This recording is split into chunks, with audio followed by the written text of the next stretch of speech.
ओंकार विदु संयुक्त प्रत्यव्यायन्ति योगिनः कामदं मोक्षदं चैव ओंकाराय नमो नमः। मंगलम भगवान वीरो मंगलम गौतमो मंगलम कुंदकुंदार्यो जयेन्द्रमोक्षमंगलम सर्वमंगलमांगल्यं सर्वकल्याणकारकं प्रधानं सर्वधर्माणां जयं जयतु शासनं। नमः शमैशाराय स्वानुभूत्या चकाशते चित्स्वभावाय भावाय सर्वभावान् परिचये एको मे शाश्वतोपादान दर्शन लक्ष्य श्री स्वामी मायरा भावाचा संयोग लग्न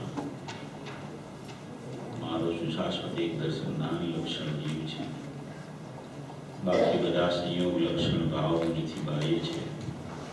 હું એક શુદ્ધ સદારૂપી જ્ઞાન દર્શનમય કરે કઈ ને તેવાનું જરી પરમાણુ માત્ર નથી રહે જે જાણતો અનંતને ગુણ દ્રવ્યને પર્યાયપણે તે જીવ જાણે આત્મનંદ સ્વરૂપ પામે લય કરે નથી અપ્રમત કે પ્રમત નથી જે જ્ઞાય ભાવ એ રીત શુદ્ધ કથાએ ને જે જ્ઞાન તે તો છે જેમને તો તેમને જ્ઞાન નથી કારણ નથી વેદ કરે જાણે જે કર્મોદય નિદ્રા બંધ તેમને મોક્ષ ધ્રુવ અચલને અનુપમ ગતિ પામેલ છે અભિષેક બંદી કહું શુદ્ધ કેવડી કથિત આશ્રય પ્રાપ્ત તું સ્થાપ નિજને મોક્ષ પંથે ધ્યાન ગોતે અને તેમાં જ નિત્ય વિહાર કરે નહીં વિરાટ કર્યો વિષય। ઓમ શ્રી નમઃ શિવાય નમઃ શિવાય નમઃ શિવાય।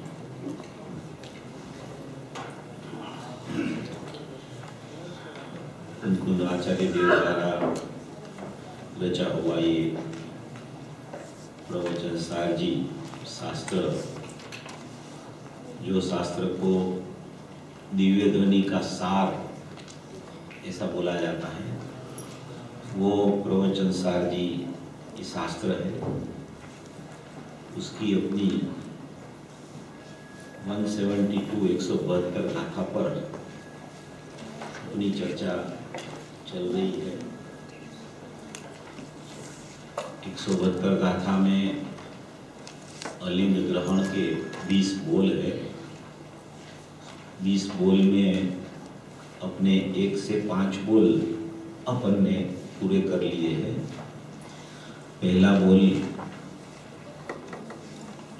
ये जो अलिंग ग्रहण के 20 बोल है ना, उसमें जो बात आती है ना, वो आत्मा और ज्ञान, अपने पास जो अपना आत्मा है ना, वो अपने को समझना है।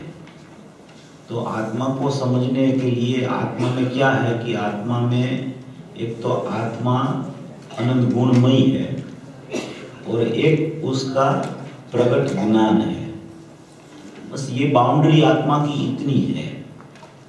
अगर उसको अपन व्यवस्थित समझ लेंगे तो सब बातें अपने ख्याल में आने लगेगी। बात यहाँ आत्मा और ज्ञान की ही 4-5 दिन से अपनी चल रही है। तो दूसरी बातों तो क्या है कि दूसरी जो भी चीजें हैं वो तो ज्ञान है ना, उसमें झलकती रहती है। इसलिए एक ज्ञान को जानते हैं ना, तो सब चीजें आत्मा का गुण की पर्यायों का परिणमन है ना, वो सभी परिणमन ज्ञान में झलकता रहता है प्रति समय। तो एक ज्ञान को अपन जान ले और वो ज्ञान किसका है कि आत्मा का, तो वो आत्मा और ज्ञान ये दो चीज जो अपन समझ लेवे, दो पदार्थ की व्यवस्था समझ लेवे, आत्मा त्रिकाल है और ज्ञान उसका लक्षण है, वो अपन समझ लेवे, तो बाकी की सब बातें उसमें गर्भितपने समझ में आ जाती है। इसलिए अपन जो यहाँ प्रकरण की चर्चा कर रहे हैं उसमें मुख्यतया आत्मा और आत्म संबंधी ज्ञान की ही चर्चा मुख्यतया आती है। इसलिए ऐसा नहीं समझना कि दूसरी कोई परिणमन वाली चीज है ही नहीं, आत्मा में है। अनंत गुण की अनंत पर्यायों का परिणमन तो चलता ही रहता है, मगर वो परिणमन भी ज्ञान से ही मालूम पड़ता है, ज्ञान से ही उसका पता चलता है, ज्ञान से ही उसकी पहचान हो सकती है। इसलिए अपने को समझना है एक अपना त्रिकाली ध्रुव परमात्मा आत्मा, और एक उसका प्रगट ज्ञान। जो प्रगट ज्ञान होता है ना, वो प्रगट ज्ञान प्रति समय स्वपर प्रकाशक होता है। तो स्वपर प्रकाशक का अर्थ ये है कि वो प्रति समय जानता है, सब जानता है, माने स्व कैसा है ऐसा भी वो स्वपर प्रकाशक ज्ञान में स्व का भी प्रतिभास होता है, झलकन होती है। और वही स्वपर प्रकाशक ज्ञान में अनंत गुण की अनंत पर्याय का परिणमन कैसा चलता है उसकी भी झलकन ज्ञान में होती है। और बाह्य पदार्थ भी कैसे कार्य कर रहे हैं, जैसे शरीर, वाणी, मन, 5 इंद्रिया, वो भी उसमें झलकन होता है। तो ये एक ज्ञान और एक आत्मा को समझने से ये पूरा चित्र अपने ज्ञान में बराबर बैठ जाता है। इसलिए अपन जो चर्चा करते हैं उसमें आत्मा और ज्ञान इतनी ही चर्चा आती है और इतनी ही चर्चा आत्मा के लिए करने लायक है। इसलिए ये जो अलिंग्रहण के बोल भी चलते हैं ना, उसमें भी यही चर्चा बार बार आती रहेगी। अभी जो ये छठा बोल और सातवां बोल से, छठा बोल है वो प्रत्यक्ष ज्ञाता का बोल है और सातवां बोल से सब उपयोग के बोल चालू हो जाएंगे। उपयोग माने अपना लक्षण आत्मा का लक्षण उपयोग है और उपयोग में ज्ञान दर्शन होता है। तो ये उपयोग के बोल अभी शुरू होंगे। अभी अपन ने जो 5 बोल समझे उसमें पांचों बोल जो अपन ने लिए उसमें नास्ति से आत्मा की सिद्धि करने की बातें आई कि आत्मा है वो इंद्रियों द्वारा कोई पदार्थ को जानता नहीं है, पहला बोल। दूसरा बोल में आया कि इंद्रियों के द्वारा आत्मा जानने में आता नहीं है। तीसरा बोल आया कि कोई भी इंद्रिय का चिन्ह हो उससे आत्मा जानने में आता नहीं है। चौथा बोल में ये आया कि दूसरों के द्वारा स्वयं अपना आत्मा दूसरों के द्वारा भी अनुमान से जानने में नहीं आता है। दूसरे के पास भी अगर उसको उसका स्वसंवेदन ज्ञान प्रकट हुआ हो तो वो अपने को अनुमान से अपने को पर को जान सकता है, वो दूसरा भी। और वो दूसरा जो जीव है वो अपने में अपने को अनुभव से जान सकता है और दूसरे जीव को वो अनुमान से जान सकता है। वो अनुमान क्या है कि उसका स्वसंवेदन प्रकट होता है ज्ञान में, तो उसमें जो स्वपर प्रकाशक निश्चय और स्वपर प्रकाशक व्यवहार है, तो वो व्यवहार से उसको पर का जीव का जो भी परिणमन है उसका अनुमान उसके ज्ञान में आ सकता है। उसको बोला जाता है कि दूसरों के द्वारा अनुमान से जानना। और स्वयं भी दूसरों को अनुमान से कैसे जानता है कि स्वयं को भी स्वपर प्रकाशक शक्ति स्वसंवेदन पूर्वक प्रकट हो गई हो और उसका जो स्वपर प्रकाशक का जो व्यवहार का विभाग है वो व्यवहार में पर को वो भी अनुमान से पर में ये हो रहा है ऐसा पर जीव को भी जान सकता है। ऐसा ये 5 बोल जो आया वो पांचों बोल में या तो इंद्रिय की सापेक्षता से बोलाया, माने कि नास्ति इसकी नास्ति इसकी नास्ति इसकी नास्ति इसकी नास्ति इसकी नास्ति, माने नास्ति परक सब बोल पांचों बोल है। तो ये पांचों बोल के बाद में अभी जो छठा बोल आता है वो अस्थि परक बोल है। आत्मा है ने वो अस्थि नास्ति अनेकांत स्वरूप आत्मा है। अनेकांत और स्यादवाद जैन दर्शन का ट्रेडमार्क है। तो ये जो आत्मा है ने उसको अस्थि से कैसे देखना, ये छठा बोल में आएगा। फिर उसका 7वां बोल आएगा तो 7वां बोल में ये चर्चा आएगी कि जो आत्मा का प्रति समय लक्षण रूप उपयोग प्रकट हो रहा है। तत्वार सूत्र में आया है ना कि उपयोगो लक्षणम, आत्मा का लक्षण कौन सा, कि आत्मा का लक्षण उपयोग है। तो वो जो उपयोग है वो उपयोग कोई परज्ञेय का अवलंबन लेता नहीं है, वो क्योंकि वो अपना अवलंबन छोड़ता नहीं है। जब तक वो उपयोग परज्ञेय का अवलंबन लेता है तब तक उसका नाम वास्तविक उपयोग कहा जाता नहीं है, तब तक उसे इंद्रिय ज्ञान बोला जाता है। किसी के संग से जो उपयोग वर्तता है और सचमुच में वो उपयोग अवलंबन लेता ही नहीं किसी का, क्योंकि अपना ज्ञायक का अवलंबन लक्षण कभी छोड़ता नहीं। लक्षण अब अपना ज्ञायक का लक्ष्य का जो अवलंबन छोड़ दे तो वो लक्षण रहता नहीं, वो लक्षण का नाश हो जाता है और लक्षण का कभी नाश नहीं होता। इसलिए लक्षण जो ज्ञान लक्षण है, उपयोग लक्षण है। उपयोग के दो भेद भी आपने लिए थे, ऊपर में लिए थे, ज्ञान और दर्शन। इसमें मुख्यतया ज्ञान से बात आती है, क्योंकि दर्शन तो अवलोकन करता है। जैसा अवलोकन दर्शन में चलता है दूसरे समय छद्मस्त को ज्ञान ऐसा जानता है, इसलिए ज्ञान उपयोग से सारी चर्चाएं चलती है। तो ज्ञान उपयोग में जो ज्ञान उपयोग है वो कभी अपना ज्ञायक का, अपना शुद्धात्मा का वो लक्षण होने से वो लक्षण अपने लक्ष्य को कभी छोड़ता नहीं है और वो लक्षण कभी अलक्ष्य को ग्रहण करता नहीं है।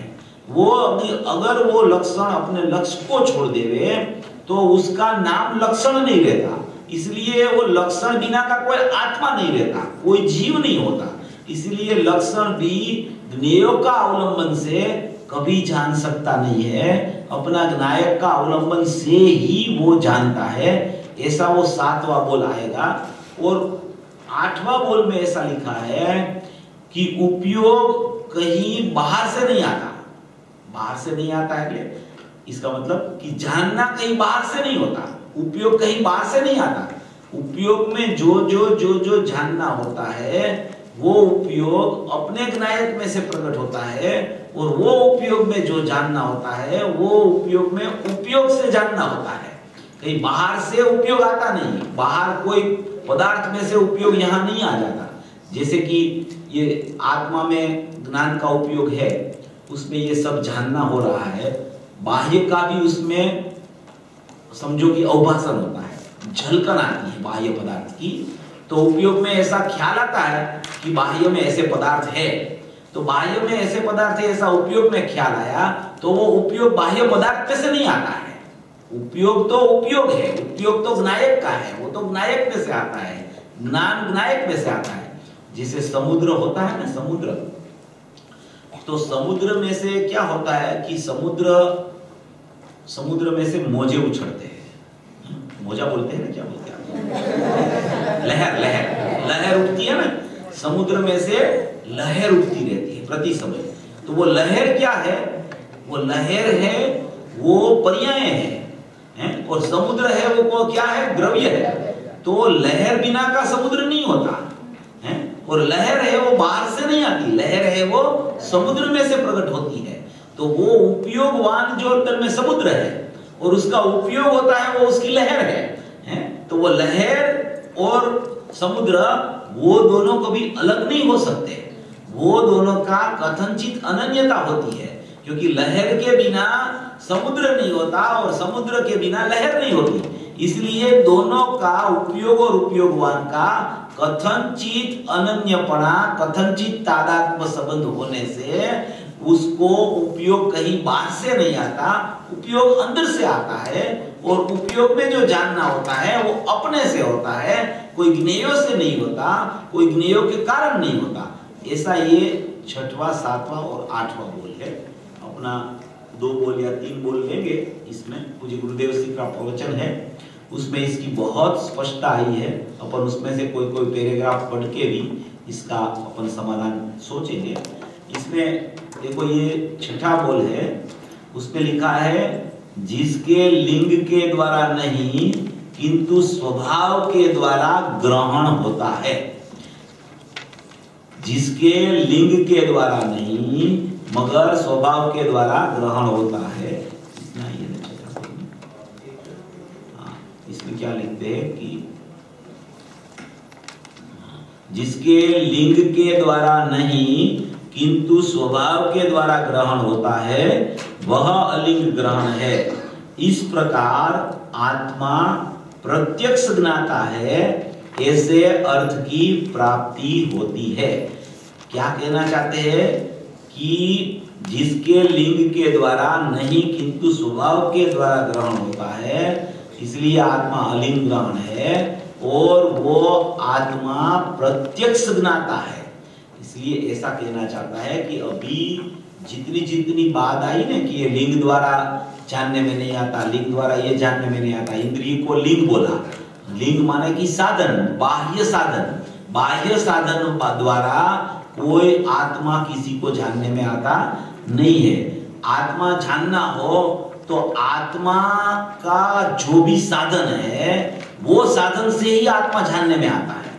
जैसे अपन ने अभी समुद्र और लहर का दृष्टांत लिया ना, तो अभी समुद्र को समझना हो, समुद्र को अपन को समुद्र की पहचान करना हो तो अपन कैसे कर सकते हैं कि जो लहर उठती है वो लहर की बूंदे है, वो किसकी है कि वो समुद्र की है। तो वो लहर के द्वारा समुद्र की पहचान हो सकती है। जैसे अपन ने कल या परसों दृष्टांत दिया था कि प्रकाश है, प्रकाश, तो प्रकाश यहाँ मौजूद है? तो प्रकाश है, तो प्रकाश के ऊपर से अपने को पता चलता है कि सूर्य का उदय हो गया है। सूर्य है कहीं पे, भले अपने को अभी दिखे नहीं है। अभी यहाँ लाइट है तो ये लाइट तो ऊपर है, अभी प्रकाश यहाँ आता है, तो ये प्रकाश यहाँ आता है, उसका मतलब ये है कि लाइट कहीं है, प्रकाशक कहीं है। प्रकाशक नहीं दिखता हो तो भी प्रकाश के माध्यम से पता चलता है कि प्रकाशक की अस्थि है। अगर प्रकाशक की अस्थि नहीं होती तो प्रकाश कहीं से आ ही नहीं सकता। प्रकाश को देख के पता चल जाता है कि कहीं न कहीं प्रकाशक विद्यमान है, प्रकाशक मौजूद है। इसलिए इसमें ऐसा बोलते हैं कि लिंग के द्वारा नहीं, बाह्य लिंगों के द्वारा, शरीर के अवयवों के द्वारा आत्मा नहीं जानने में आता, मगर स्वभाव के द्वारा जानने में आता है। कौन सा स्वभाव के द्वारा जानने में आता है कि अपना जो नायक भाव है, अपना जो परिपूर्ण परमात्मा है, ध्रुव चैतन्य परमात्मा है, वो पूरा ज्ञानमय, आनंदमय, सुखमय है। तो वो उसके जैसा कोई स्वभाव हो उससे ही वो जानने में आवे। उससे अलग टाइप का कोई परिणमन हो उससे वो कभी जानने में आ सकता नहीं है। जिसे रागादि भाव अपनी पर्याय में चलते हैं और रागादि भाव चलते हैं, मिथ्यात्व चलता है, मोह का परिणमन चलता है, ममत्व भाव चलता है, तो वो सचमुच में आत्मा में नहीं है। इसलिए उसके द्वारा आत्मा जानने में आ सकता नहीं है। अनुमान से भी उसके द्वारा जानने में नहीं आ सकता है। अनुभव से तो नहीं जानने में आता है, मगर अनुमान भी नहीं कर सकते कि यहाँ राग है और यहाँ मिथ्यात्व है इसलिए आत्मा यहाँ होगा, क्योंकि वो उसका परिणमन नहीं है। वो पुद्गल के लक्ष्य से परिणमन जो होता है उसको पुद्गल का परिणमन बोला जाता है। इसलिए होता है अपनी पर्याय में, मगर जिसके लक्ष्य से होता है उसके साथ अभेद करके उसका ही परिणमन उसको बोला जाता है। इसलिए जो साधन अपने पास है, जो आत्मा का साधन है, जो आत्मा का परिणमन है, आत्मा में से जो प्रकट होता है, उससे ही सचमुच आत्मा जाना जा सकता है। इसलिए आया इधर लिखा है कि किंतु स्वभाव के द्वारा ही ग्रहण होता है। तो उसका स्वभाव कौन सा है कि ज्ञान उपयोग है, वो उसका स्वभाव है, जिसमें जानना जानना जानना जानना जानना जानना प्रति समय उपयोगो लक्षणम आया ना, अपन ने बोला ना उपयोगो लक्षणम तत्पर सूत्र में आया है। ऐसा उपयोग लक्षण के द्वारा आत्मा जानने में आता है, ऐसा कहते हैं। अभी इसका अपन पढ़ते हैं गुरुदेव का। देखो 61 पेज है, आप 61 पेज निकालो, उसमें दूसरा पैराग्राफ है, जिसके लिंग के द्वारा नहीं किंतु स्वभाव के द्वारा ग्रहण होता है। भाषा ऐसी है कि जिसके ग्रहण होता है, यानी कि जिसे अर्थात आत्मा को स्वभाव द्वारा ज्ञान होता है। आहा, इस इंद्रिय ज्ञान से नहीं और राग से नहीं, ऐसी बात है। वर्तमान में तो भाई धर्म के नाम से धमाधम चलती है। देखो इसमें क्या लिखा है कि इंद्रिय ज्ञान से नहीं और राग से नहीं। अभी जीव को विकल्प जो प्रति समय चलते रहते ना, विकल्प का दो प्रकार है, दो प्रकार के विकल्प होते हैं। एक होता है रागात्मक विकल्प और एक होता है ज्ञानात्मक विकल्प। दो प्रकार, विकल्प के दो प्रकार है। एक रागात्मक विकल्प, यानी कि उसकी पर्याय में जो राग चलता है उसको विकल्प बोला जाता है। इसलिए एक बोला जाता है रागात्मक विकल्प। राग चला, राग प्रकट हुआ, राग की प्रकटता हुई तो उसको विभाव बोला जाता है, और विभाव है उसका नाम विकल्प बोला जाता है। विकल्प शब्द राग, तो रागात्मक विकल्प एक चलता है जी। दूसरा एक विकल्प चलता है, उसको ज्ञानात्मक विकल्प। वो ज्ञानात्मक विकल्प क्या होता है कि ये जो रागात्मक विकल्प चलता है, माने कि राग का परिणमन चलता है, उसके सन्मुख एकांत से जो ज्ञान परिणम रहा है, मात्र राग को ही जानने में वो ज्ञान प्रवर्त रहा है, एकांत से वो राग को ही जान रहा है। जैसे ही ज्ञान प्रकट होता है और राग भी प्रकट होता है पर्याय में, तो ज्ञान उसकी तरफ ही, राग की तरफ ही चलता रहता है। तो ऐसे ज्ञान को ज्ञानात्मक विकल्प बोला जाता है। ज्ञानात्मक विकल्प बोले, इंद्रिय ज्ञान बोले कि अज्ञान बोले, ये दो प्रकार के विकल्प जीव की बहिर्लक्षी पर्याय में चलते रहते हैं। इसलिए यहाँ गुरुदेव ने बताया कि इस इंद्रिय ज्ञान से भी नहीं और राग से भी नहीं, आत्मा को स्वभाव द्वारा ज्ञान होता है। माने कि कोई विकल्प के द्वारा आत्मा का ज्ञान होता नहीं है, स्वभाव के द्वारा ज्ञान होता है। रागात्मक विकल्प चले या तो राग को एकांत से परलक्षी ज्ञान जानने वाला चलता रहे, तो वो रागात्मक विकल्प और ज्ञानात्मक विकल्प उससे सचमुच में आत्मा जानने में आता नहीं है। आत्मा अपने स्वभाव से जानने में आता है, अपनी स्वाभाविक क्रिया से जानने में आता है, अपनी निर्मलता से जानने में आता है। वो प्रत्यक्ष ज्ञाता है। प्रत्यक्ष ज्ञाता माने कि हाजरा हजूर है, वो प्रत्यक्ष है, वो अपने में स्थित प्रत्यक्ष है। प्रत्यक्ष माने कि वो अपने से प्रकट है, वो प्रकट है, वो अपना स्वाभाविक प्रकट पर्याय द्वारा वो प्रकट ध्रुव नायक भाव जानने में आता है। इसलिए यहाँ कहते हैं कि इंद्रिय ज्ञान द्वारा या तो राग द्वारा, ऐसे दो प्रकार के विकल्प जो जीव की पर्याय में अनादि से चलते हैं, उसके द्वारा वो आत्मा जानने में आता नहीं है। जैसे राग चलता है ना, तो राग चलता है, उसका जानना भी सब जीव को होता है। जैसे दर्पण होता है ना, दर्पण है, दर्पण में क्या होता है, दर्पण के सामने अपन खड़े रहते हैं, तो दर्पण में अपना मुंह दिखता है, मुंह दिखता है ना, तो वो दर्पण में मुंह दिखता है, तो सचमुच में अपना मुंह है वो दर्पण में है, सचमुच में है कि नहीं है? सचमुच में वहां अगर दर्पण में मुंह आ गया हो तो यहां से उसको वहां जाना पड़ता है, तो यहां वाला तो मुंह रहता है, तो फिर दर्पण का मुंह कैसे आ गया उधर? तो ऐसा कहा जाता है कि दर्पण है ना, दर्पण की स्वच्छता है। क्या है दर्पण की स्वच्छता है। तो स्वच्छता है, तो स्वच्छता में कितने भी ज्ञेय आवे उसके सामने, कितने भी ज्ञेय आवे, वो ज्ञेय उधर झलकते ही रहते हैं, झलके कितना भी, मगर दर्पण कभी मलिन नहीं होता। दर्पण की स्वच्छता कायम रख के दर्पण रहता है। ऐसे ये ज्ञान दर्पण है, आत्मा है ना, आत्मा के पास ज्ञान दर्पण है। वो ज्ञान दर्पण है, वो ज्ञान दर्पण में रागादि भाव है ना, वो जहां चलते हैं ना पर्याय में, वो झलकते रहते हैं, प्रतिभाषित होते रहते हैं, प्रति समय प्रतिभाषित होते रहते हैं। जैसे ये अपना शरीर है, 5 इंद्रियां है, ये शरीर का हलन चलन होता है, ये सब प्रक्रियाएं ज्ञान दर्पण में झलकती रहती है, क्योंकि शरीर पृथक है और ज्ञानमय आत्मा पृथक है। तो वो पृथक चीज जो होती है वो उसमें झलकती है।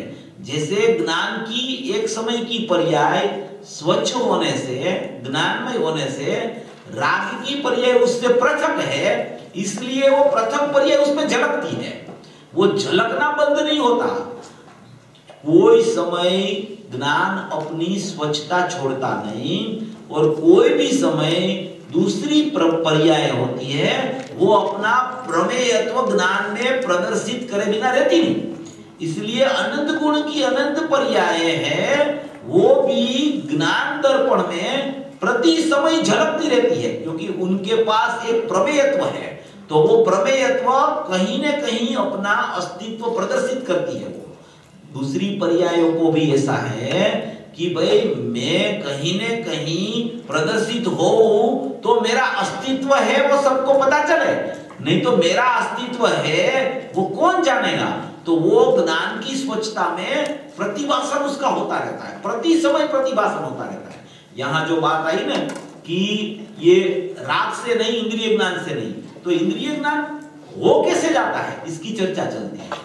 अभी राग तो हो गया परलक्षी, अभी राग हो गया, वो राग की पर्याय और ज्ञान की पर्याय, उसका समय तो एक है। वही समय में, जो समय में राग होता है, वही समय में वो राग की झलकन ज्ञान में आती है। अभी जो झलकन ज्ञान में आई, तो झलकन ज्ञान में आते समय ही वो ज्ञान में उसको ऐसा विचार आता है कि राग मेरे में आ गया, राग को मैंने जाना, राग को मैंने किया। ऐसा जो वहां ज्ञान में विकल्प चला, उसका नाम इंद्रिय ज्ञान बोला जाता है।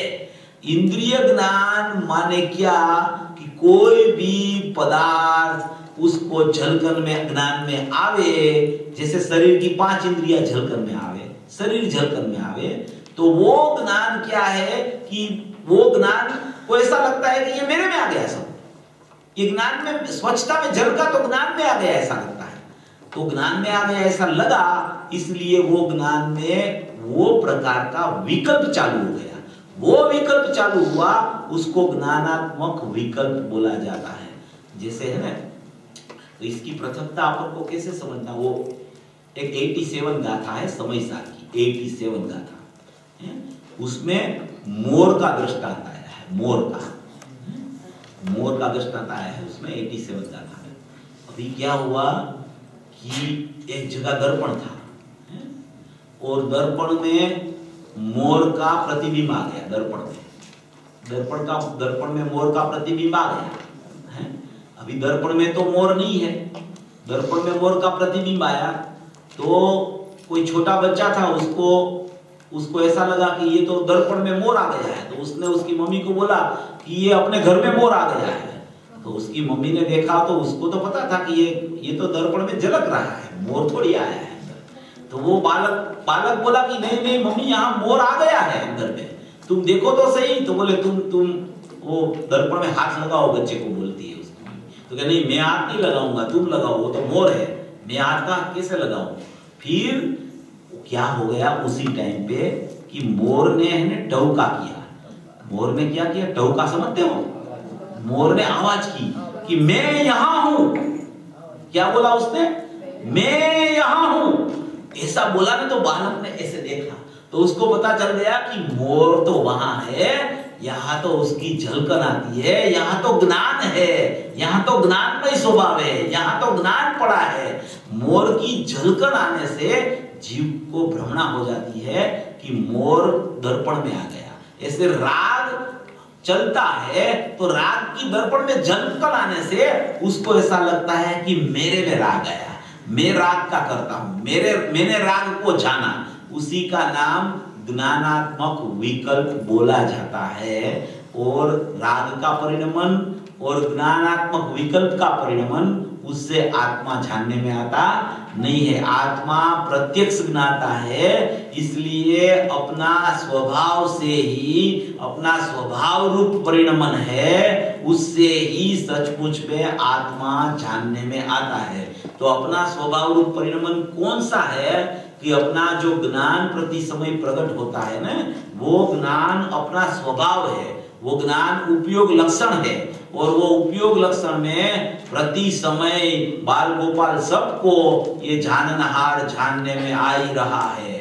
गुरुदेव ने बोला 17-18 गाथा में, बाल गोपाल सबको स्वयं अपने से ही अपना भगवान आत्मा जानने में आ रहा होने पर भी, जानने में तो आ रहा है, फिर भी उसकी दृष्टि वहां नहीं है। जानने में नहीं आ रहा है, ज्ञान में ज्ञायक, ऐसा नहीं है। जानने में आ रहा होने पर भी उसकी नजर वहां नहीं है। जानने में आ रहा है इसका मतलब वहां अनुभव है, ऐसा नहीं है। वहां परोक्ष रूप से ज्ञान में ज्ञायक की प्रसिद्धि प्रति समय हो रही है, क्योंकि ज्ञायक का ज्ञान होने से ज्ञान कभी ज्ञायक से अलग हो सकता नहीं है। इसलिए ज्ञान में ज्ञायक प्रति समय विद्यमान है, तो वो अनुभव में आ रहा है, माने में जानने में आ रहा है, मगर उसकी दृष्टि वहां नहीं है। उसको पता नहीं है कि मेरा ज्ञान है, वो ज्ञायक को छोड़ता नहीं है, इसीलिए वो अज्ञानी रह जाता है। ऐसा 17-18 गाथा में आया है। इसलिए यहाँ कहना चाहता है कि जिसके लिंग के द्वारा नहीं किंतु स्वभाव के द्वारा ग्रहण होता है। फिर वो गुरुदेव और भी बहुत बात करते हैं इसमें। देखो यहाँ 64 पेज थोड़ा दिखा दूं, इसमें दूसरा पैराग्राफ है, उसमें है यहाँ पर ऐसा कहा ना, स्वभाव के द्वारा, लिंग के द्वारा नहीं किंतु स्वभाव के द्वारा। तो इसका स्वभाव तो वितराग है, जीन स्वरूपी प्रभु है। इस जीन स्वरूपी भगवान आत्मा को वितराग पर्याय द्वारा वितरागता ज्ञात होती है। वितरागता से भरा हुआ भगवान, इसके द्वारा उसे सम्यक दर्शन होता है। तो जो अपने दृष्टांत दिया ना अपन ने, तो उसमें उसको उसकी दर्पण की स्वच्छता पता चल जाए कि ये तो दर्पण की स्वच्छता में राग झलक रहा है, तो वो दर्पण की स्वच्छता में दर्पण की सन्मुख हो जाए, ज्ञान की सन्मुख होके वो ज्ञान में मैं ज्ञायक हूं, ऐसा उसको पता चल जाए, तो वो राग की जगह वितरागता प्रकट हो जाती है। तो ऐसा बोला जाता है कि वितरागता से अपना वितरागी स्वभाव परमात्मा जानने में आया, ऐसा बोला जाता है। फिर गुरुदेव ने बोला है यहाँ कि अबंध परिणाम, अबंध का परिणाम तो स्वभाव से अबंध परिणाम से ही प्रकट होता है, क्योंकि भगवान स्वयं अबंध स्वरूपी है। यहाँ स्वभाव लिया ना, तो यह स्वभाव अबंध स्वरूपी है, तो अबंध परिणाम द्वारा ही उसे जाना जा सकता है। इसलिए कोई बाह्य लिंग के द्वारा आत्मा जानने में नहीं आता, अपना जो स्वभाव है वो स्वभाव से ही आत्मा जानने में आता है। तो एक प्रश्न किया कोई ने कि भाई जैसे आचार्य ने तो ऐसा कहा है कि व्यवहार साधन है, ऐसा कोई प्रश्न किया, 67 पेज पे है कि जैसे आचार्य ने तो ऐसा कहा है कि व्यवहार साधन है। जैसे आचार्य की समयसार शास्त्र की टीका है ना, उसमें पूर्व पर्याय का ज्ञान कराने के लिए बहुत सी बातें आती है व्यवहार से, कि पूर्व पर्याय में ऐसा व्यवहार था और उत्तर पर्याय में ऐसा निश्चय हुआ, तो पूर्व पर्याय का ज्ञान कराने के लिए व्यवहार से निश्चय हुआ, व्यवहार साधन है, ऐसा भी उसमें जैसे आचार्य ने लिखा है।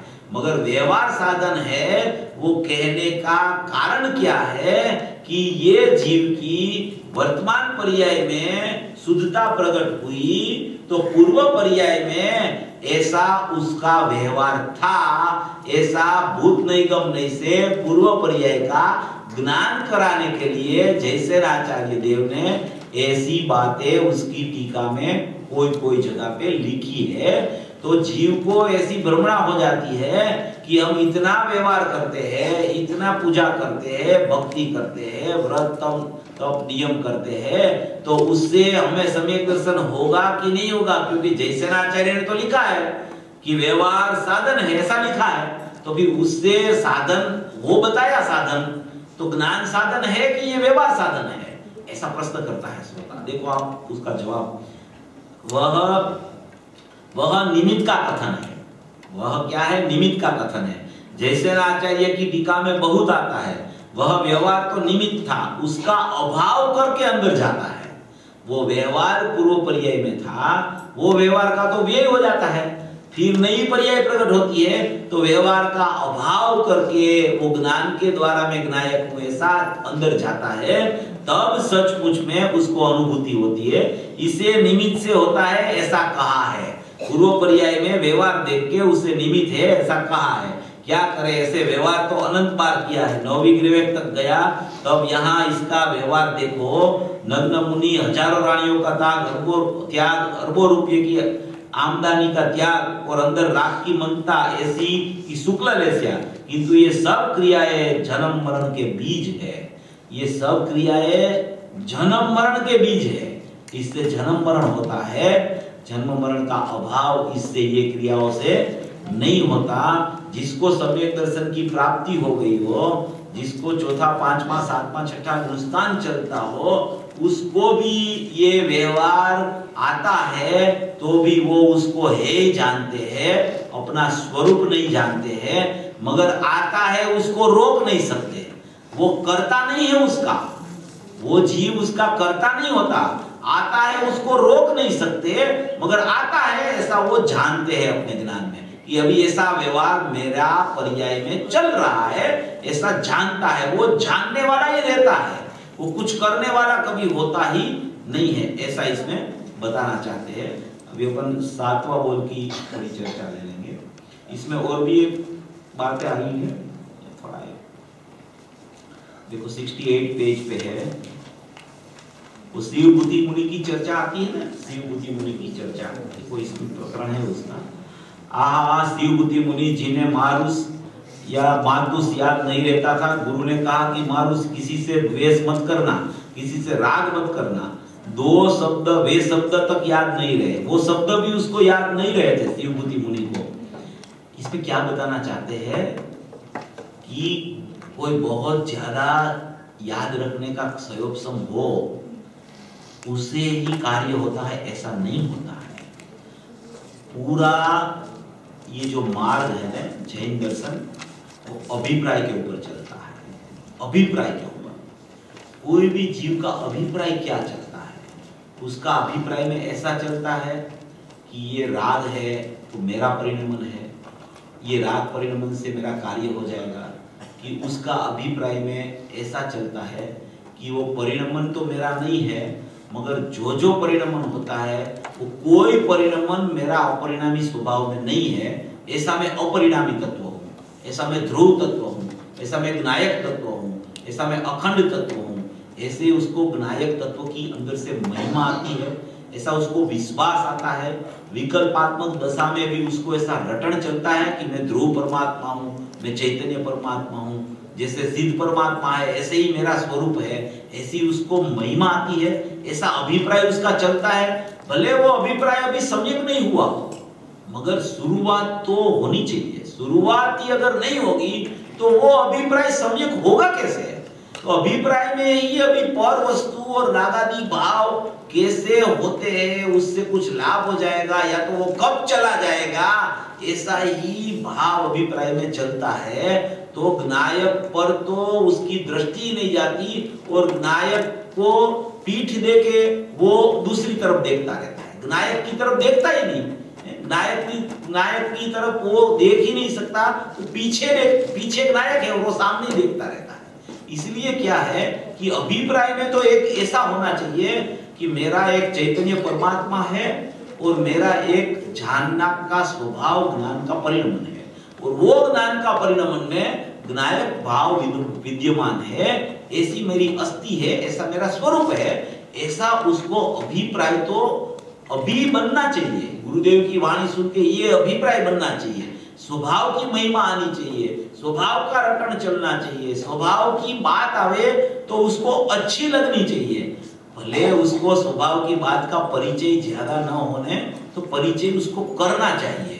ऐसा है कि वो बातें तो कितना अनादिकाल से सुनते हैं राग की बात, तो जीव है कि राग चल रहा है पर्याय में, राग को बेरा मानना मिथ्यात्व चल रहा है, इसका नाम अज्ञान है। वो तो अनादि से जीव कर रहा है, और राग को कैसे दूर करना उसका प्रयत्न भी कर रहा है वो, मगर राग ऐसे दूर नहीं होता है। स्वभाव का ख्याल आता है, स्वभाव की तरफ अभिप्राय चलता है, स्वभाव की दृष्टि होती है, तो राग की उत्पत्ति नहीं होती। उसको बोला जाता है कि ये जीव ने राग का त्याग व्यवहार से किया, ऐसा बोला जाता है। ऐसी बात है। इसलिए अभिप्राय में अपन ऐसे रखना कि अपने को बहुत ज्यादा संयोग हो जाए तब ये समझ में आएगा, ऐसा नहीं है। एक अपना आत्मा है एक ज्ञान का परिणमन है, और ज्ञान का परिणमन में दूसरी सब पर्याय है वो झलकती है। इसलिए मेरे को तो ज्ञान का परिणमन से ही विचार करना है, और वो ज्ञान है वो ज्ञायक में से आता है। जैसे समुद्र में से लहरें उठती है, ऐसे ज्ञायक में से ज्ञान आता है। वो लहरें है ना, लहरें वो कचरा का संग करती है ना, लहरें उठी, अभी वो कचरा आया बाहर से, उसका उसने संग किया ना, तो वो लहरें मलिन होती है। अभी वो संग नहीं करे उसका और अपना संग करे तो वो निर्मल हो जाती है। बात बहुत थोड़ी है, बात बहुत छोटी है, मगर बात अपन ने ज्यादा लंबी करके बढ़ा दी है। इतनी लंबी कोई भूल नहीं हुई है जीव की। देखो ये दृष्टांत दे रहे हैं, उसमें ये बता रहे हैं, लंबी कोई भूल की गलती नहीं हुई है जीव की। जीव की भूल कितनी कि अपने स्वरूप को नहीं पहचाना, वही सचमुच में जीव की बड़ी भूल है। श्रीमद् राजचंद्र जी ने कहा, 142 गाथा लिखी उसने आत्मसिद्धि की, उसमें पहली लाइन में लिखा, जो स्वरूप समझे बिना पाम्या दुख अनंत। क्या लिखा? जो जे स्वरूप माने कि अपना स्वरूप नहीं समझा, इसलिए अनंत दुख चल रहा है। अभी वो अपना स्वरूप समझ ले तो अनंत सुख चलने लगे। बात बहुत वैसे थोड़ी है, ज्यादा बहुत बात नहीं है। अपने को समझना बहुत थोड़ा मगर क्या सत्य, उर्दू बोलते हैं ना, थोड़ा मगर सत्य होना चाहिए। तो वहां अपनी नजर जानी चाहिए। जैसे यहाँ जो लिखते हैं, देखो शिवभूति मुनि जिन्हें मारुस पारुस याद नहीं रहता था, गुरु ने कहा कि मारुस किसी से द्वेष मत करना, किसी से राग मत करना, किंतु उन्हें वे शब्द तक याद नहीं रहे। एक स्त्री उड़द की भीगी हुई दाल के छिलके और सफेद दाने अलग कर रही थी, तो एक अन्य स्त्री ने पूछा, बहन क्या कर रही हो? तुष्पास छिलके से उड़द की दाल अलग कर रही हूँ। शिवभूति मुनि ने जहां इतना सुना तो ये राग के विकल्प छिलके है, उसमें मेरा नाथ उज्जवल उड़द की दाल जैसा स्वच्छ पड़ा है, इसमें ध्यान लगाया तो वहां अंतर्मुख में केवल ज्ञान हो गया। देखो वो स्वच्छता पकड़ी उसने स्वच्छता पकड़ ली, और स्वच्छता पकड़ी तो वो छिलका था ने, वो तो प्रतिभास होता था तो भी उसकी दृष्टि कहां चली गई? स्वच्छता के ऊपर। स्वच्छता के ऊपर दृष्टि चली गई तो वो दृष्टि वहां जम गई, और दृष्टि वहां जम गई तो जमते जमते जमते ऐसी दृढ़ता हो गई कि 2 घड़ी में तो केवल ज्ञान हो गया। इसलिए ज्यादा संयोग बढ़ाने का रास्ता नहीं पकड़ना। शास्त्र सब पढ़ना, सब सुनना, सब बात है, मगर उसमें से जो मूल पॉइंट है वहां अपने अभिप्राय की केड़वनी नहीं होगी। तो ये सब क्या है? अनंत बार हो चुका है। ये कोई पहली बार नहीं हो रहा है, ये तो अनंत बार हुआ है। देशना भी अनंत बार समोसरण में जाके जीव ने सुनी है, अनंत बार सुनी है? नवमी ग्रेविक तक द्रव्यलिंगी साधु बन के अनंत बार गया है, तो उसने क्या नहीं पढ़ा होगा? 11 अंग और 9 पूर्व का ज्ञान उसने अनंत बार कर लिया, अनंत बार द्रव्यलिंगी होके। ये जीव की बात कर रहा हूं मैं, अपने अपने जीव की बात है। कोई दूसरा द्रव्यलिंगी मुनि यहाँ फिर रहा है उसकी बात नहीं है। अपना जीव इतना परिणमन करके फिर भी वो वापिस आ जाता है। क्यों वापिस आ जाता है? क्योंकि उसका अभिप्राय नहीं बदलता, उसका अभिप्राय में चैतन्य परमात्मा नहीं आता, उसका अभिप्राय में ज्ञान की किरण जो अंदर से फूटती है, वो ज्ञान की किरण में ज्ञायक परमात्मा विद्यमान है, ऐसा उसका अभिप्राय नहीं बनता है, उसकी दृष्टि वहां नहीं जाती है। इसीलिए क्या होता है कि रागादि भाव, मलिन भाव, गतियों का परिणमन चारों गतियों में अनादिकाल से परिभ्रमण चल रहा है एक अभिप्राय की भूल के कारण। जहां अभिप्राय फिरता है, दृष्टि जहां द्रव्य पर चोट जाती है, फिर तो उसका समझ लो कि काम पूरा हो गया। जब दृष्टि द्रव्य पर पड़ी तो दृष्टि अपेक्षा से तो उसका मोक्ष हो गया, और दशा अपेक्षा से क्रमे उसका मोक्ष हो जाएगा। दृष्टि अपेक्षा से मोक्ष हुआ तो फिर उसको दशा में परिणमन चलता है, वो तो उसका ज्ञानी का पर ज्ञेय है, उसके साथ उसको कुछ संबंध होता नहीं है। इसलिए ऐसा कहते हैं, इसमें ध्यान लगाया तो वहां अंतर्मुख में केवल ज्ञान हो गया, जिन्हें मारुस, ये दो शब्द भी याद नहीं रहते, परंतु याद रहते इसलिए ज्ञानी है, ऐसा नहीं। देखो वो शब्द याद रहे इसलिए ज्ञानी है, ऐसा नहीं है। शब्द तो अज्ञानी को तो इतना याद रहता है कि वो फड़फड़ाट सब बोल दे। समय सार की कोई भी गाथा पूछो तो कोई भी गाथा का संस्कृत टीका सहित भी अर्थ बोल दे, मगर उसको स्वसंवेदन ज्ञान नहीं है, अभिप्राय उसका सम्यक नहीं हुआ है, तो ये क्षयोपशम कुछ काम का नहीं है। ये क्षयोपशम दोष का कारण नहीं है, मगर ये मेरा क्षयोपशम से मुझे प्रकट हो जाएगा आत्मज्ञान, वो दोष का कारण है। क्षयोपशम तो होवे, उसमें क्षयोपशम होवे तो कोई दोष नहीं है, वो क्षयोपशम होता है, मगर ऐसा क्षयोपशम से मेरे को सम्यक ज्ञान हो जाएगा क्योंकि मैं तो इतना पढ़ा हुआ हूँ, इतनी मुझे पता है, उससे सम्यक ज्ञान सम्यक दर्शन हो जाएगा। ये जो उसका अभिप्राय है वो अभिप्राय गलत है। इसलिए अभिप्राय की भूल सबसे पहले जाती है। अभिप्राय उसका अगर ठीक हो गया तो ये सब बातें उसकी नजर में बराबर आने लगती है, ऐसा कहने जाते। तो इसमें फिर वो पैराग्राफ नहीं है, पूर्व के संस्कार तो थे ना, वो शिवभूति मुनि का बोलते हैं कि पूर्व के संस्कार तो उसके थे ना, तो गुरुदेव बोलते हैं पूर्व के संस्कार भी डाले तो पहले थे कि नहीं, जब डाले होंगे तब पहले थे या यूं ही हो गए। इन्होंने तो यहाँ ही सब पूर्ण किया है, इन्होंने तो क्या किया है, यहाँ का यहाँ ही सब पूर्ण कर लिया है।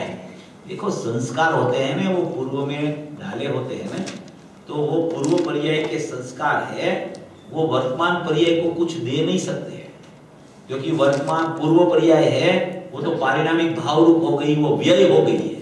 अभी व्यय वाली पर्याय कभी उत्पाद नहीं होने वाली है, और नई पर्याय आती है वो तो शक्ति में से व्यक्त होकर आती है। तो पूर्व पर्याय वर्तमान पर्याय को कुछ देने वाली नहीं है, मगर पूज्य गुरुदेव श्री ने संस्कार के लिए एक ऐसा स्पष्टीकरण किया है कि संस्कार किसे बोलते हैं कि पूर्व पर्यायों में उसने बहुत अपने शुद्धात्मा के संस्कार डाले हो कि मैं ध्रुव चैतन्य परमात्मा हूँ, मैं ज्ञायक हूँ, मैं अनादि अनंत हूँ, मैं अखंड हूँ, मैं ज्ञान का पिंड हूँ और मेरे में ज्ञान का ही परिणमन होता है, मेरा आत्मा परिणमता है तो ज्ञान रूप परिणमता है, राग रूप नहीं परिणमता है। ऐसा पर्याय परिणमती है तो भी आत्मा की पर्याय ज्ञान रूपी परिणमती है। ऐसा उसने अगर संस्कार डाला हो तो वो आगे जो पर्याय अंदर से बाहर आएगी वो ऐसा संस्कार लेके बाहर आएगी, उसको सम्यक दर्शन हो जाएगा। पूर्व पर्याय का संस्कार वर्तमान पर्याय में नहीं आता, मगर वो वर्तमान पर्याय बाहर आएगी, वो ऐसा ही संस्कार लेके आएगी कि मैं परिपूर्ण परमात्मा हूं, ऐसा ही भाव उसमें उठेगा उसको। ऐसा पूज्य गुरुदेव श्री ने स्पष्टीकरण किया है, क्योंकि एक पर्याय का दूसरी पर्याय से कुछ संबंध कभी नहीं हो सकता। पूर्व पर्याय का वर्तमान पर्याय से संबंध नहीं हो सकता, वर्तमान पर्याय का सचमुच में द्रव्य के साथ भी कुछ संबंध नहीं है तो होता। इसलिए सभी पर्याय स्वतंत्र, सत, अहेतुक और सटकारक से परिणमित होती है, उसकी योग्यता से परिणमित होती है, उसमें कुछ आगे पीछे कोई कर नहीं सकता, एक पर्याय दूसरी पर्याय को कुछ दे भी नहीं सकती। इसलिए जो पर्याय जब होती है वही उसका सचमुच में योग्यता रूप सटकारक रूप परिणमन है, ऐसा कहने में आता है। इसलिए संस्कार है तो उसने तो यहाँ तो वहां तो सब पूर्ण किया है, यहाँ तो दो शब्द भी याद नहीं रहे, किंतु अंदर व्यवहार का जो विकल्प है यह तो छिलका तू से तूस, और भगवान अंदर निर्मल जो नाथ है, उड़द की सफेद दाल जैसा सफेद श्वेत है। सफेद माने शुद्ध, मीठा माने आनंद। देखो इसमें कितना गुरुदेव स्पष्ट करते हैं कि उसने पकड़ लिया अपना स्वभाव, अपना स्वभाव की महिमा आ गई और महिमा से स्वभाव पकड़ लिया, तो फिर तो उसका परिणमन शुद्ध शुद्ध शुद्ध शुद्ध शुद्ध ही होने वाला है, ऐसा कहते हैं। अभी ये और टाइम तो होने आया है, 7वां बोल अपन कल ही लेंगे। देखो इसमें और आप निकालो थोड़ा, एक बात और है,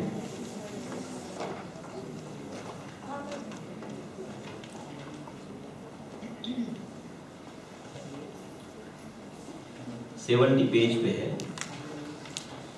श्रीमद राजचंद्र जी में आता है ना, तीसरा पैराग्राफ, शास्त्र तो दिशा दिखाकर अलग रहते हैं, चलना तो तुझे है कि देख भाई अंदर आत्मा है ऐसा कहते हैं, किंतु इसका लक्ष्य करना है किसको, गुरु कर देंगे उसके लिए, ऐसा यहाँ कहते हैं कि यह आत्मा है, गुरु से ज्ञात हो, ऐसा भी सचमुच में नहीं है। गुरु मार्ग बताते हैं, गुरु चला नहीं सकते, चलना तो अपने को पड़ता है। ये बात अपने लिए ले ली थी पहले भी। तीर्थन करो से आत्मा जानने में आए, ग्रहण हो, ऐसा भी नहीं है। तीर्थन करो से अपना आत्मा ग्रहण हो जाए, ऐसा भी सचमुच नहीं है। ऐसा क्यों नहीं है? क्योंकि मेरे लिए कोई भी बाह्य जीव हो वो परद्रव्य है, और परद्रव्य से स्वद्रव्य में कुछ हो सकता नहीं है। तीसरी गाथा में महासिद्धांत आया, एक द्रव्य दूसरा द्रव्य का कुछ कर सकता नहीं है। इसलिए सामने कैसा भी द्रव्य हो, परिपूर्ण सिद्ध परमात्मा हो, केवली परमात्मा हो, मुनिराज हो, सम्यक दृष्टि हो, मगर वो मेरे द्रव्य का परिणमन करा सकने में समर्थ है नहीं। मेरा द्रव्य का परिणमन मेरी योग्यता से ही होता है और मेरा स्वभाव का लक्ष्य करने से ही होता है। ये इस तरीके से ही परिणमन होने वाला है, ऐसा अभिप्राय अपने को बनाना चाहिए। तो पर तरफ से अपनी दृष्टि छूटेगी और दृष्टि अपनी स्व तरफ आ जाएगी। तीर्थंकरों से आत्मा जानने में आए, ऐसा नहीं। गुरु तरफ झुके हुए ज्ञान से ज्ञात हो, ऐसा नहीं। देखो, गुरु तरफ झुका हुआ जो ज्ञान है उससे भी आत्मा जानने में आए, ऐसा नहीं है। गुरु तरफ झुका हुआ ज्ञान, उससे भी आत्मा जानने में आए, ऐसा नहीं है। फिर ऐसा भी बोलते हैं कि तीर्थंकर की वाणी सुन के जो ज्ञान होता है वो ज्ञान से भी आत्मा जानने में आए, ऐसा नहीं है। जब तक पर का निमित्तपना ज्ञान में लागू पड़ता है, तब तक वो ज्ञान आत्मा को जान सकता नहीं है। जब तक वो ज्ञान में पर की कोई भी अपेक्षा आती है, तब तक वो ज्ञान खरेखर स्वाभाविक ज्ञान नहीं है। इसलिए वो ज्ञान से आत्मा जानने में नहीं आता है। सीधा आत्मा में से ज्ञान आता है, वही ज्ञान में मैं ज्ञायक हूं ऐसा परिणमन होता है, तभी सचमुच में आत्मा की अनुभूति होती है। वो ज्ञान बाहर निकल के किसी की निमित्त की सापेक्षता का परिणमन उसमें हो गया, तो वो पर्याय में कभी आत्मा जानने में किसी को नहीं आता है। सिद्धि पर्याय अंदर से आती है, उसी समय उसका अभिप्राय में ऐसा चलने लगे कि मेरे ज्ञान में तो मेरा ज्ञायक ही जानने में आता है, मैं तो जानना हर कोई जानता हूं और मैं मात्र जानने वाला हूं, मात्र जानने वाला हूं। ऐसा अभिप्राय अगर उसका बन गया हो, तो ये अभिप्राय बनते बनते बनते बनते ऐसी एक पर्याय अंदर से आ जाए कि उसमें सीधा स्व संवेदन हो जाए। पर का लक्ष्य छोड़ना पड़े और स्व का लक्ष्य करना पड़े, इतना तो पर्याय के पास समय ही नहीं होता। वो समयवर्ती पर्याय है, या तो वो समय में वो परमुख होती है, या तो वो समय में वो स्वमुख होती है। अभिप्राय उसका बन गया तो जैसा अभिप्राय है ऐसी ही पर्याय का परिणमन स्वसन्मुख हो जाता है। उसको बाहर से उपयोग हटा के अंदर लाना पड़ता नहीं है, उसका अभिप्राय बनाना पड़ता है कि पर सन्मुखता से मेरा कार्य नहीं होगा, मेरा कार्य स्वसन्मुखता से होगा। ऐसा अभिप्राय बन जाता है तो वो अभिप्राय के अनुसार ही उसकी पर्याय की प्रकटता होती है। वो स्वोन्मुख पर्याय उठती है, वो स्वमुख से ही पर्याय उठती है, स्वमुख होकर पर्याय उठती है। उसको बोला जाता है कि ये जीव को अनुभूति का जन्म हो गया। जहां तक कोई भी सापेक्षता आती है ज्ञान में भी कोई भी प्रकार का परिणमन होता है, उसमें पर का निमित्त से कोई परिणमन अपन देखे। देखो, ज्ञान का परिणमन तो सत और स्वतंत्र है। वो ज्ञान में जो भी बनता है वो ज्ञान की ही रचना है, ज्ञेयों से कुछ नहीं बनता। मगर ज्ञेयों का ज्ञान है, ऐसा अभिप्राय है, तो वो ज्ञान से आत्मा जानने में नहीं आता, ऐसा कहना चाहते हैं। अभी अपना समय हो गया है, आगे कल चर्चा करेंगे।